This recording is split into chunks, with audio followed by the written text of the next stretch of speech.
Every year over MEA break, Owatonna Police Department, along with the city's public library, come together to bring Coptober to the community. The event started 3 years ago and has been growing ever since. Nikki Hallman has the story.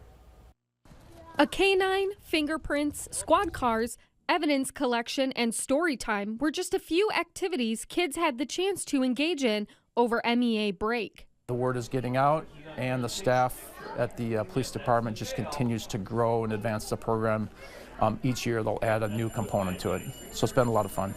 The annual Coptober event takes place at the Owatonna Public Library, offering plenty of education and excitement. That was the other intentional piece of this, is that we wanted to bring people to the library to obviously showcase what they have to offer as well.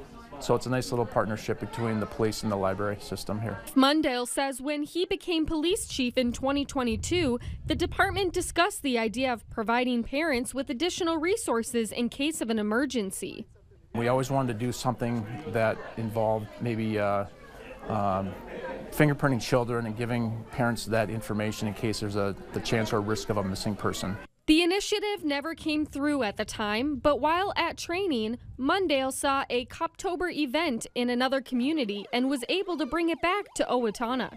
This program would earn statewide recognition from the League of Minnesota Cities and the Minnesota Chief of Police Association. Now, the program has a great amount of support.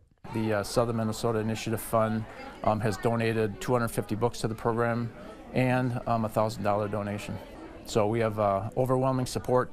After the many stations kids were able to visit at the Coptober event, they finished with a few goodies in their hands. They would complete this passport, and then after completing that passport, they would receive an evidence bag, and inside the evidence bag is candy, a book, and a lanyard glow stick for Halloween.